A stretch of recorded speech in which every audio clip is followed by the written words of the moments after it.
আজকে থেকে ফুল ইংলিশে দেব। বাংলা বলতে বলতে আমার ইংলিশটা যাচ্ছে একদম। Hola, ¿cómo estás everybody? Hope you're doing well. It's your favorite education influencer Z, back at it with the 30-day roadmap to study abroad as an international student, your ultimate guide to becoming successful as an international student. Guess what? Today is day 14. We're just one day away from being halfway through our journey of the roadmap, the 30-day roadmap series. This has been quite an exciting series for me because this is an avenue where I'm being able to finally put out what I have in my heart and my brain and my intellect and my experience, putting it all out there for you so you can become successful as an international student. Today I've decided to actually host this entire live video with using English and not use any Bengali at all, just to inspire you a little bit so you can feel motivated to speak English yourself. See it, watch it, practice it, okay? Learn English with me as well. When I make these videos in English, it basically primes you to speak English as well, or maybe mirror my accent. So, that being said, for those of you who have been following me for the past 14 days, thank you from the bottom of my heart.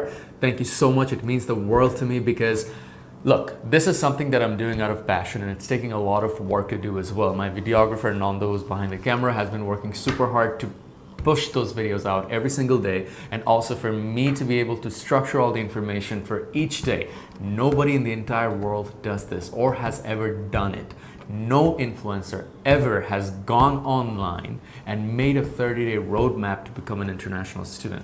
The type of videos they typically make are the ones that get views, like top destinations to study in, cheapest countries to study in, budget-friendly institutions to study in, top programs to study in. But that doesn't matter if you don't know how to make the right decisions in every step related to the stages in the journey that you will go through as an international student. So my job is to make sure that every single step that's coming your way, you're well prepared to tackle each step and make the best decisions so you can ultimately become successful as an international student. I'm gonna be your guide, your mentor, your friend, and your advisor throughout your journey so that you have a peaceful transition and a smooth transition as an international student. That being said, today's topic is about approaching your visa process. Because guess what?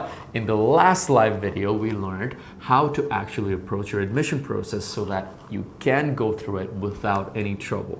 Today we're going to be learning about visa process and how you can actually prepare in advance to make sure that you don't face any bumps or obstacles along the way and you get your visa approved with a full peace of mind. Look, the visa process can be scary for a lot of students. You know why that is? Because you don't know what's coming. You're not prepared for what's coming. You don't know what you need, you don't know what mistakes you may make, and you don't know what the visa officer or the visa office is really looking for.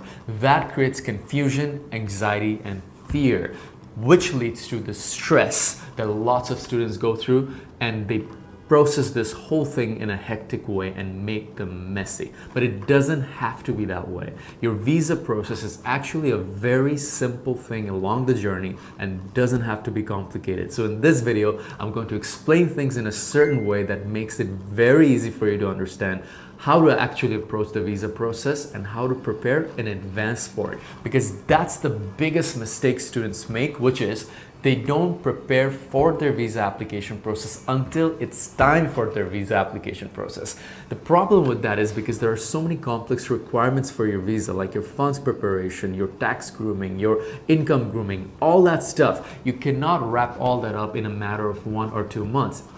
Based on the country that you're planning on going to, you may have to prepare at least a year in advance so that your bank statements match the requirements of the visa application, or even the income, or even additional documents that you may need for your application process. So the best thing you can do to approach your visa application process is think about it well in advance, even before you approach your admission or start your admission or even your IELTS preparation. If you're a parent watching this, please, my advice to you will be don't stop your child from not going forward with the visa application process. If you know for sure your child or you as a student, you want to study abroad and you're committed and you're serious about this, make sure that you inform yourself about the requirements related to your visa process and start preparing for that in advance. Now that you have made the decision to start your process early, first, it's important for you to get an understanding of what kind of documents are required in the visa process. I'm not going to give you a checklist right now, but an overview of what type of documents are required or for you to process along the way for your visa application process. The very first thing that comes to mind are visa forms. You have to fill out a lot of visa forms for your visa application process. Obviously, they need to be filled out accurately, but you need to make yourself aware of what type of visa forms you're gonna need to fill out. Following that, what you need to do is be able to collect your transcripts, your HSC, O-levels, bachelor's, whatever that takes the shape or form of, your transcripts, your IELTS transcripts, whatever that is, all your documents that you need related to education. So your transcripts, your English proficiency transcripts, and all that stuff, okay? That's what you're gonna need. Following that, what you're gonna need is your proof of income. That basically includes your bank statements, bank certificates, and your proof of income, which is your job, your sponsor's job, or your sponsor business documents, all that stuff. So first you have your forms. Then you have your own documents as a student, which are basically the transcripts. Third comes a proof of means of financial support, basically proof of income to support your application. These three are the most important ones. Now for 4 and 5, it would typically be if you need, obviously your letter of acceptance, you're gonna need that. So it will be 4, 5, and 6. So number 4 will be actually your letter of acceptance, which you need to show. And also attached to that is gonna be your proof of tuition fee payment, right? That you got acceptance from an institution and you also have cleared the tuition fees. Along with that, you may need to provide a statement of purpose or a personal statement based on the country that you're applying to. Only Canada needs a statement of purpose during visa application process, so you may need that for Canada. For UK, you need that during the admission process, but not during the visa process. And for other countries like Australia, you may still need some based on admission or visa, okay? So after that letter of acceptance, you may have to submit your medical. Most countries require this, and sometimes other countries may require you to pay an insurance fee. So you're gonna have to upload the proof of receipt for that. And lastly, in the case that you may have someone accompanying you as a family member, you may need to fill out additional documents and forms or submit additional documents, okay? So that is basically the process. All you have to simply do is be able to show your existing transcripts, prove that you have got a letter of acceptance, and then you have enough income to actually support your studies abroad, and then just basically take care of the administrative stuff, which is your forms and all that stuff. So I highly recommend that you speak to a study abroad consultant and make sure that you get a checklist if the study abroad consultant provides you with that. For example, at Connected, when you become our customer, we actually provide you with that checklist after you become our customer, because our checklist is extremely detailed and roadmap oriented so that you know what to do when at what time. Okay, so you should be able to get yourself a checklist so you can stay on track and get the stuff that you need just on time. Now, one thing I want you to be aware of are industry scams. Here's the thing. You may have noticed that I haven't mentioned anything about asset valuations or notary stuff. You see, these things have been created by scam agencies who work in collaboration with notary public lawyers so that they can actually get you to create documents that are actually not needed but still be able to charge you so they can get commissions in the back door from them. For example, for Canadian application process, student application process, you will never need asset valuation. It is not stated anywhere on the actual checklist of Canada that you will need assets to be shown in your visa application. And you definitely don't need an asset valuation report, which may cost you from 8,000 to 10,000 taka in Bangladesh when you use a lawyer and get it done, okay? This is basically created by agencies so they can actually get more money from you and earn a commission, okay? Here's the thing, think about it, the logical explanation as to why it's not required. If you actually notice the phone numbers that are provided on these asset valuation reports, if you almost call them most of the time, the number doesn't go through, the call doesn't actually go through. Even worse, most of these notary public people actually lie on this stuff, and they make a lot of mistakes as well. They're grammatically incorrect, okay? Most of these things are actually made up. So the immigration officers actually know that this has absolutely no credible value, because you could have paid the notary public lawyer a bit of money and still be able to falsify the information that's on it. So it carries no value. So when you actually speak to an agency or a counselor, make sure they're minimizing your costs of notary, okay? For example, you won't need your transfer of deeds or transfer of ownership deeds. This is a complete scam created by agents. All you need to do is be able to just tell the notary public lawyer that just produce this document with the name of my sponsor. You don't need to create the ownership deeds, because you can clearly see that it is owned by my sponsor.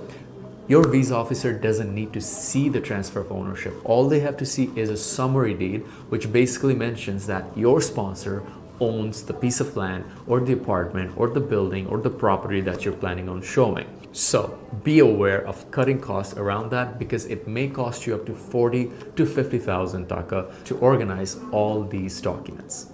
Now, one big tip that I want to share is that every visa application should have really good cover letters and lots of explanations, because unfortunately we live in a country where things are a bit complicated when it comes to taxes, getting your documents. There are some complexities around your profile. So anytime there's something that's a little complex or doesn't make sense related to your profile, make sure you write excellent explanations. You need to write proper explanations that explains the full situation as to why some things aren't aligned according or with the requirements of your country's visa specific requirements. Okay, so if you have an agent that you're working with, make sure they help you with this. It could be your SOP even, it could be your personal statement even, it could be funds explanations, it could be explanations regarding to your taxes as to why you are not being able to submit this year's tax report